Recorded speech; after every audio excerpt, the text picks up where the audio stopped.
If Hali doesn't get hurt game 7, does OKC win a championship? To the top. Just put the sec on the clock. I am Rihanna's a shot. I'm going straight to the top. Yo, what's going on, everybody? Mike here, Sports of the Real Podcast, coming at you once again. As always, don't forget to like and subscribe and share and all that good stuff. Tell a friend to tell a friend to tell a friend. Let them know what we got going on over here. I appreciate that as always. You guys spending a few minutes with me. Don't forget to check out the website, sportsandthereal.tv. Sportsandthereal.tv. It's finals. Well, the finals ended. NBA season's over, unfortunately. Playoff basketball making its last appearance. By the way, before I get into that, I got my basketball stolen about a week ago at an AAU basketball game. I told you guys I coach my kids, and people still stealing basketballs. Like, basketballs are so cheap now, and you can get them online, Amazon. Like, you don't have to get the most expensive brand. Like, the Evolution's an expensive basketball, and the price went up. I bought my previous ball, thanks Donald Trump. I bought my previous ball like 3 years ago, maybe, for like $70. These joints are $100 now. So if you don't believe, in inflation, you better believe it now. I'm telling you, this ain't eggs. This is just a basketball. Same materials, same everything. 3 years later, $30 more. I couldn't believe it. I mean, I almost didn't get it, but I don't feel comfortable anymore going to a gym without a ball. So I had to spend on it, but damn. But yeah, somebody stole your boy's NBA playoff basketball. So I had to get myself another playoff basketball, which is making its first and last appearance for this season. But yeah, the finals are over.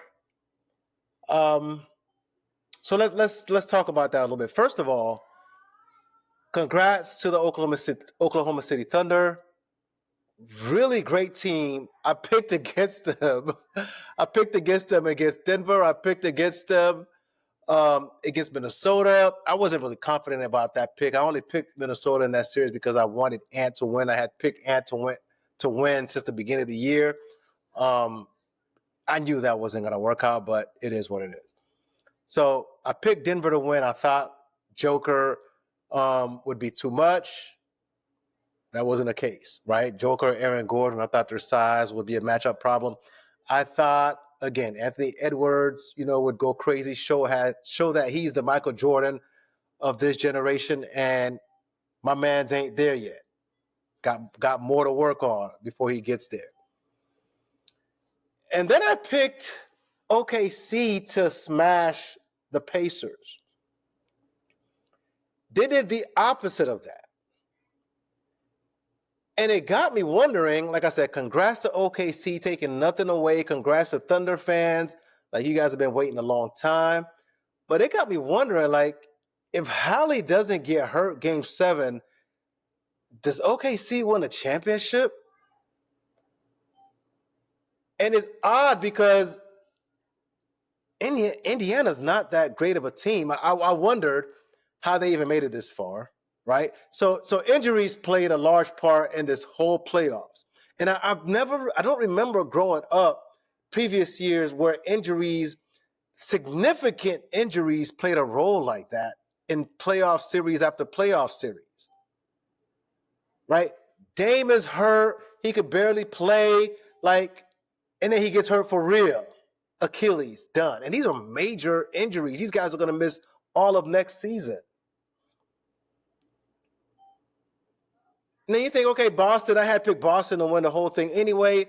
Okay, Boston, they're doing their thing, but they're struggling because everybody's banged up and bruised, and Porzingis got something going on, and Jaylen Brown ain't 100. And then JT gets hurt.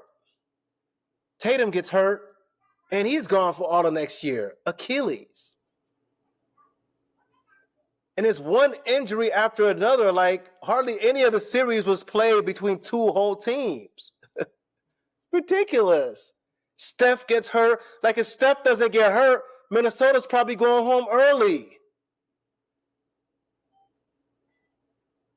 And then you have game 7. Hali's been hurt the whole series. He's gutting it out. Like, shout out to this guy. Like, he showed up big time in his playoffs. Clutch bucket after clutch bucket. And then he gets hurt early in game 7. Achilles. I don't know about y'all, but I don't remember when I was growing up, dudes getting hurt like that. Major injuries in the playoffs. It'll be like one guy and that impacts like the team, right? But for every series it seemed like to be impacted by injury, it's like, damn. OKC, I mean, y'all won, but would y'all have won if Hali had played and was healthy the whole time? Like, the Pacers fans have a legit question to ask. Last year we asked about the Celtics, right? We asked, hey, if everybody was healthy, Jimmy Butler was healthy, if everybody was healthy, do the Celtics win? I'm not saying it's a guaranteed, cupcake Mickey Mouse type of situation here like last year was, but it's a fair question to ask, man. If Hali was there and 100% healthy, do the Pacers come out of that one? So I don't know, but to me that's a fair question to ask. So really good series, really good basketball, high level basketball for the most part. Of course, in today's league, you can't expect every game to come down to the wire. You can't expect defensive, struggles where dudes are struggling to make shots and it's like 80-80, 83-80 with 2 minutes left in the game. Like, you're not gonna have too many of those. But it was well played, balanced, competitive, defensive. It wasn't just offenses going crazy. Defenses play, like, showed up. It's not 90s defense, it's not early 2000s defense, but the dudes play defense, and I appreciate that.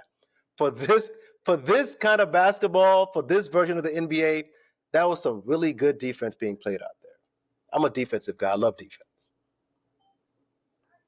Andrew Nembhard, who I thought was going to be too small, I thought Shea was going to abuse him, actually played really good defense. Andrew Nembhard could be a starter in the NBA. That's a lot to say, but it's true. He could be a starter in this league. His defense is tenacious, and he makes shots that I didn't know his offensive game was like that. Like, it's like that. He makes tough buckets, clutch shots. So the Pacers played a really good defense, and they have reasons to say, hey, man, if our guy was there, we probably won this series. But in either case, we don't take anything away from OKC. Great team win, great team. They're set up for the future. And everybody's talking about this now, saying, hey, is it the move of the future? Is it the move of the future that, it's not just one or two stars? It's, a collective team. Like, the Pacers were a collective team. The sum of the parts is greater than the individual parts, or the sum of the whole is greater than the individual parts. Is that the wave of the future? Is that the wave of the NBA? Like, the Pacers had a pretty good squad, but I didn't think they were that great. But it turns out they were great as a team, so that they could take out teams like New York, who was really like a two-headed monster. And they could take out teams like the Bucks, who were really like a two-headed monster, and with Dame hurt, it was really just Giannis.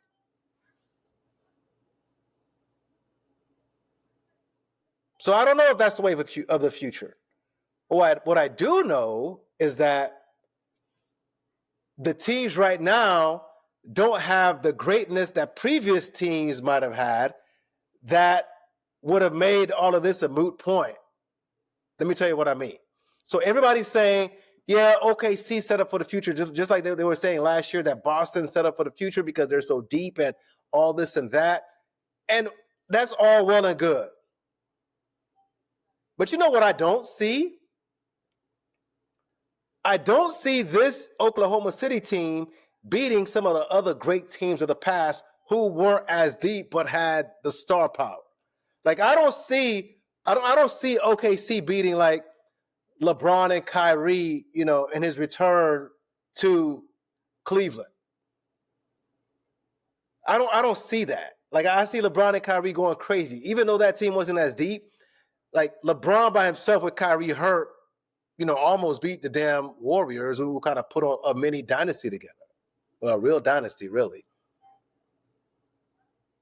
So I don't see them beating. I don't see OKC beating LeBron and Kyrie. I really don't. As deep as they are, I don't see them beating that team. I don't see them beating Golden State with KD, that team. Like that team was top heavy. KD, Steph, Clay, Dre. That team pretty much had no bench. Just about. They're getting waxed against that team. Both of them. Indiana and OKC. They're getting crushed. Not even close by that team. The Heatles is crushing them. The Heatles with D-Wade, with Braun, with Bosh, they didn't have much of a bench either. Maybe Udonis, Mike Miller, but nobody would say that team was deep. They were top heavy, and they would crush either team. The Pacers or OKC. I keep going back and going back. Like all of the great teams of the past where it was like only 2-3 guys, and then some role players, they're beating this team. The Lakers dynasty of Shaq and Kobe, they're crushing either of these teams. Jordan and Pippen is crushing these teams. So we've allowed ourselves to believe that, because of, the way the NBA is now, like the salary caps and, structures and second aprons, and teams can't stack up star players like they used to. So people are saying, these teams are great. They're all-time teams. They're great for the moment. They're great for the current environment. But I don't see these teams as being like upper echelon all time. Like I don't see OKC, despite their regular season record, I don't see them being all time. And the way they struggle with the Pacers, who nobody's going to confuse them with an all-time team, an all-time runner-up. The way they struggle with the Pacers, they're not an all-time team either. OKC's not an all-time team. So, yeah, they would get beat pretty easily by some of these top-heavy teams in previous generations. But for today's basketball, where there's no real big man outside of the Joker and Embiid who can't stay healthy, and where, there's different salary cap, hard salary cap now, yeah, it makes sense to say, you know what, this team's a deep team. They can make a run. And I could see why some people would say, yeah, this team could be an all-time team, but I don't see all-time greatness in this team. They're just a really good team. But if I were to go into the season next year, would I pick OKC or the field? I don't think I'll say overwhelmingly okay. I might still pick them, but I don't think I would go overwhelmingly OKC. It's going to sound like a hater. Anytime you're speaking of somebody's team, you're a hater. But they're a great team, but I don't think they're an all-time team.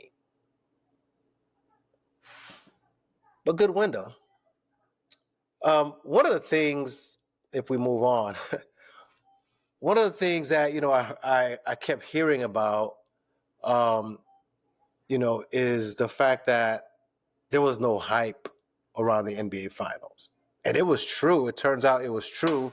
The ratings said so, even though nowadays TV ratings ain't everything, right? We know that. Everything's not on TV, it's streaming, illegals, whatever, right? But for most of the games, the ratings weren't there. Small market, no true star power, right? There was no real storyline. But there's a lot that goes into that. But Game 7 was like one of the most highly watched games for the NBA Finals in like several years. So people are going to tune in for Game 7, right? It's do or die, want to go home, like want to see how dude shows up, who show up and who chokes. So people are going to watch. But the finals didn't really have much hype, apparently. And people, are throwing out different reasons. So I was listening to Bomani Jones' show, and Bomani was talking about how, a lot of people online, I haven't been spending much time, really no time on social media. Twitter, X, people talking about, the logo on the floor is gone. And because of that, like a lot of things are being done by the NBA that takes away from what the finals used to be. An example of that is like the trophy logo being taken out of the middle of the court. And it turns out the NBA says, well, it was slippery. Players complained it was slippery. And, Bo made a great point. Like, well, that company makes some slippery logos. Find somebody else who makes non-slippery logos, put them on the damn floor. But the NBA doesn't care anymore. Couple things. I'm not sure the NBA cares anymore about that. Right? I don't know if they have data studies that they've done, research, surveys, whatever it is. I don't think the NBA really cares anymore about those things, right? What the fan really, really wants, who's watching the game, who's trying to watch the whole game, right? Because we're the old heads. Old heads, we want to see these things, right? We like the trophy in the middle of the court. We remember Kobe and Paul Pierce standing on the logo, right? We remember these things back in the day in the playoffs where, teams, everybody used to wear black socks, and some teams, everybody would shave their heads and their beards, and they would look funny for however long they were in the playoffs, right? Dudes looking bald and weird as hell. Like the Pacers notoriously would, like, everybody would shave their head, shave their beards. Like that was like old school Reggie Miller, Rick Smits, Dale Davis, Antonio Davis. Like old heads remember those things. We remember the trophy in the middle of the court. We remember Bob Costas, right? Like we, as kids, we hung on to Bob Costas's every word, right? His monologues were epic. Like if you listen to a Bob Costas monologue, you're like, damn, brother, he makes the game looks like it's true. It's like the end of the world if, this doesn't happen. Like these dudes are fighting for control of the galaxy. Bob Costas used to make us feel that way. And as kids, we hung on to every word Bob Costas said, like the intro on NBC, like we were pulled in and sucked in. So we didn't want to miss a single game as kids of the NBA Finals. We didn't want to miss a single minute. We were glued to the NBA Finals. So when Adam Silver takes the trophy off the court, we're like, damn, what happened? The trophy attracted us. The trophy let us know that, oh, this is a big deal. Even for outsiders who aren't used to watching the NBA, when they tune into the game, they will say, oh, this is different. But outsiders now, who aren't true basketball fans, they tune into a finals game. It looks the same as any other game. Bunch of YouTube stuff on the floor, different ads all the time, all over the place. Like, it doesn't look any different. But I don't think it matters to Adam Silver, right? Maybe, like I said, his surveys told him that it doesn't matter. The NBA fans don't really care. Modern NBA fans don't really care. And he's probably right. He's probably right to take off the logo and not care about these things. Because I don't think kids nowadays really care. I don't think they care about what Mike Breen has to say. Not that Mike Breen doesn't do a great job on the telecast. I don't think they're really paying attention like that. Because they're on their iPad, on their phone, and the game is almost like background noise. NBA games, NBA Finals games for most of these kids are like background noise. They'll play 2K. They'll watch these YouTube cats, who have YouTube channels doing basketball trick shots and all these things, right? They'll watch these guys 100%. These guys got millions of followers making millions of dollars on YouTube. They'll watch these guys. But you can't ask this generation to pay attention to a 48-minute NBA game without being distracted somehow. Instagram, whatever on their phone, on their iPad, like the NBA game itself is background noise to this generation. So Adam Silver is probably right to not really care about finding a logo manufacturer to put a logo in the middle of the floor, because the modern fan doesn't really care. Us old heads, we care, but us old heads, we're going to watch no matter what. Because we grew up doing that. We grew up watching every second of basketball games without distraction. We have no problem enjoying the game and just sitting back, no drink, just sitting back, watching a basketball game, watching a whole football game with no distraction. The current NBA fan, they have to have something else. They're always distracted. So trophy or no trophy, they don't care at all. So what would attract people like us, storylines, villains, like all of these things, right? LeBron was a villain, so we tuned in. Or Jordan's greatness, people tuned in. I don't know if that matters to the generation, man. They'll watch hoops, great game, not great game. They got so many different forms of entertainment that they could care less. They're not as dependent on watching the NBA for entertainment as we used to be. Like, that was all we had. That was it.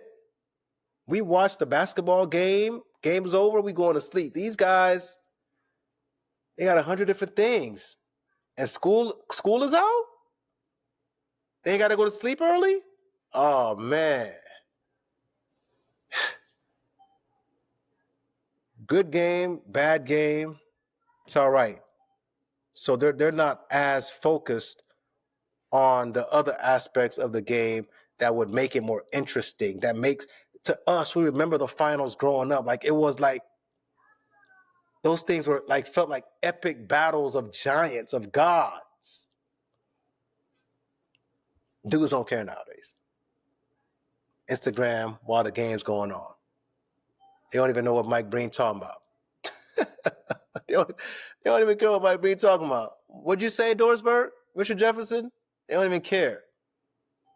Whereas us growing up, we remember Bill Walton's voice on these telecasts, and Isaiah Thomas and Bob Costas. We remember Steve Snapper Jones. So, like, you know what I'm saying? We remember all these things and the pitch of these guys' voices and the things they will say. And I don't know if the modern fan really cares like that. So, yeah, the logo matters. It mattered. The storylines matter, or it mattered. But to the modern fan, I don't know if any of that matters anymore.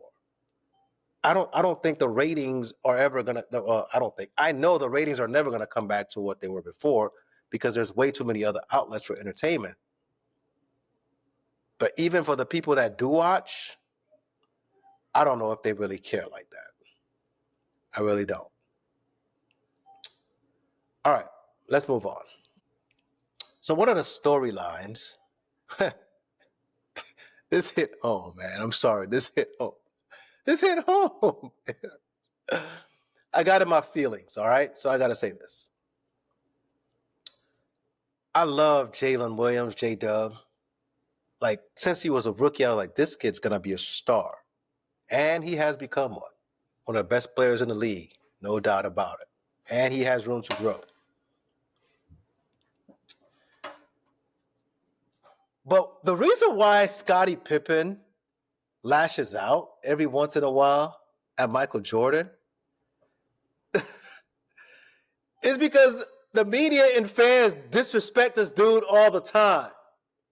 Y'all got to stop disrespecting Scottie. All right? So I'm minding my own business, and I hear people online comparing J-Dub after his Game 5 performance to Scottie Pippen. Not only comparing, some people are saying J-Dub is better than Scottie Pippen. Scottie Pippen was never as good as Jalen. Are people serious? You are the reason why Scottie Pippen lashes out all the time. Because you diminish his greatness. You diminish the many times he had Michael Jordan's back when Michael Jordan just didn't have it. You don't remember that because it wasn't that often, but when he didn't have it, Scottie was always there. And Scottie did all the things that Jordan didn't do or didn't want to do. Scottie was the one that picked up dudes full court. He's the one that changed that first championship against the Lakers. He's the one that changed that series around in game 2, picking up Magic full court.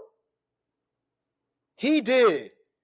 He always had the toughest matchups or the most disruptive matchup. Against the Pacers, Scottie's the one that guarded Mark Jackson full court so that the Pacers couldn't run or couldn't get into their sets. It took forever to get into their sets because Scottie was putting hands on Mark Jackson, bringing up the ball. It was Scottie who was taking charges against people like Karl Malone so that eventually his back gave out. So people looked at J-Dub scoring 40 points in a game 5. Well, Scottie never scored 40 points in a playoff game or in a finals game. Scottie had hella tremendous finals games. He had triple-doubles finals performances. Check out those stats against the Lakers, that first finals series. So the disrespect of Scottie Pippen is crazy, and that's what causes this man to lash out. Because y'all conveniently forget his greatness and all the things that he did, not just defensively, but offensively. Scottie Pippen in this generation of fast break all the time, Scottie Pippen is one of the best wing fast break players of all time. So if you told Scottie, hey, man, you're going to play for OKC or for the Pacers where you guys are just going to run all the time, Scottie's like, damn, I'm scoring 30 points just off of dunks. Because the man was athletic, he was strong, he was long, had bounce. Like, if we're just going to fast break all day, Scottie's like, I'm here for it. Imagine Scottie Pippen, who's out here dunking on cats like Patrick Ewing and real centers, putting them in body bags. And you're telling Scottie, hey, man, there is no big man now. You could just, take it to the cup. Nobody's there to challenge. Scottie like, word? You mean I could just go to the hole and dunk all day? Forget shooting. We're just going to run all day? Under 7 seconds or less, basketball, inbound the ball, and I'm gone? Like, I don't know how many times Pascal Siakam was just scoring the ball layups off of made baskets. Like, Pacers was running all the time. You tell Scottie Pippen to play like that? Seriously? He's killing. And we're talking about him like this dude's a monster. So we wouldn't be diminishing Scottie if he played today because today's style fits him perfectly. No structure. Scottie had to bring the ball. Scottie was responsible for playing great defense, cutting off the head of the snake, orchestrating an offense, bringing the ball down, like executing a triangle, and then, like looking for his shot last. If he played today where everybody just runs and guns, forget shooting threes, he's just dunking on everybody all the time. And he's locking up your best defender. Scottie Pippen on OKC, that series is over because Pascal Siakam is choked out. He's choked out. Series is done in like 5 games. OKC didn't have nobody to really to check Siakam like that. He had a mismatch most of the series. Scottie takes him out. He's long, he's strong, like he's out of there. But people don't think about that. They just think of offensively, and J-Dub, who has tremendous game, goes for 40 points. So y'all gonna stop disrespecting my man Scottie Pippen. All right? Yeah, he's my favorite player, so I'm biased. But people who know basketball know the two-way monster that Scottie Pippen was. Like when Jordan retired, like this dude was in the running for the MVP, won the All-Star game MVP, led his team to the playoffs, was a bad call away from essentially going to the finals. That's Scottie? Y'all better ask somebody. Y'all better ask somebody about Scottie Pippen. So taking away nothing from J-Dub. Love the kid. It's potential still there for him to grow. But don't disrespect Scottie. Not yet. Not yet. He ain't Scottie yet. All right, let's move on. So we talk about the finals and that there is no hype and people ain't watching. So here's what I find concerning. All right. How in the hell are trades happening during the NBA finals? You will never hear about no NFL trade the week of the Super Bowl. You don't hear anything but Super Bowl talk during the Super Bowl week. 2 weeks leading to the Super Bowl, nothing but Super Bowl talk. But here we are, finals is going on, and we're talking about Desmond Bane getting traded and KD getting traded. When did this start happening in the NBA? Like, the playoffs used to be sacred. The NBA finals used to be like, all we're talking about is the finals.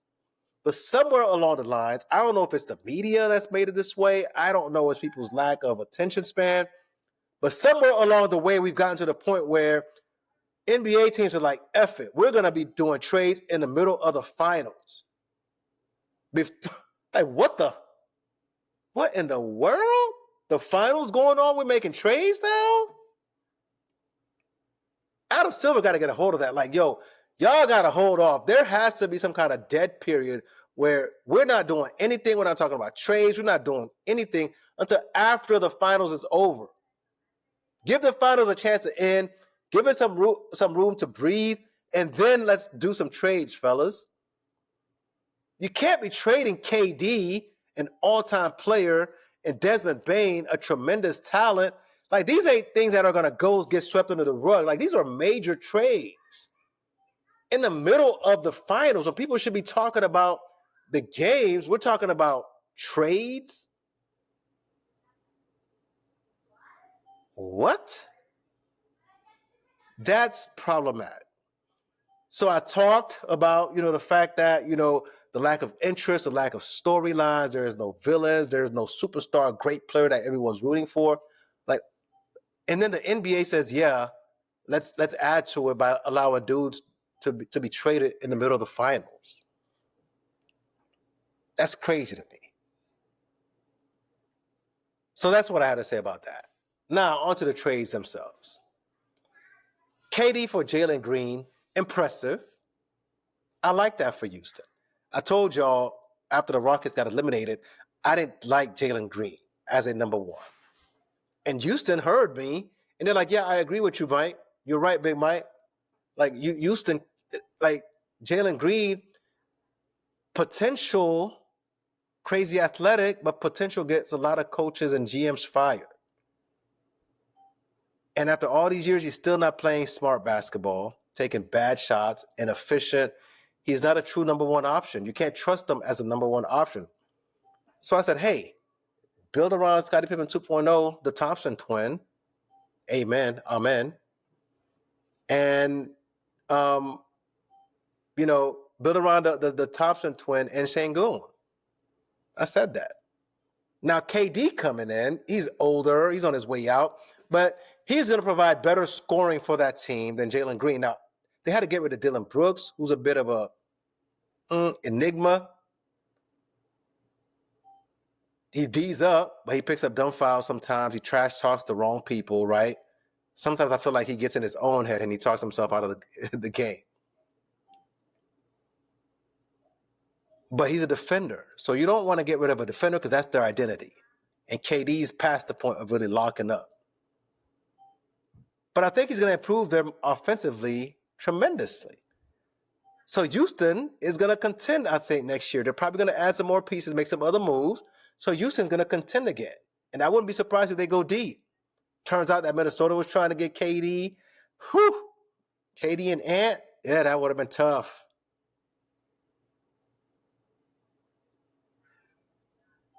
So I like the trade. I probably wouldn't have given away, and they had to give up picks too. I probably wouldn't have given away Dylan Brooks, but they had to do what they had to do to get better offensively because against Golden State, they could defend, but they couldn't score. KD, proven scorer, like that series goes different if KD is there instead of Jalen Green. So I like that move for the Rockets. Desmond Bane to the Magic. Good move. Tells me two things. One, Grizzlies have given up on that core. And I told you guys, I told y'all, Desmond Bane, Triple J, and Ja had potential to do some things. But Triple J never developed, and Ja was doing dumb stuff.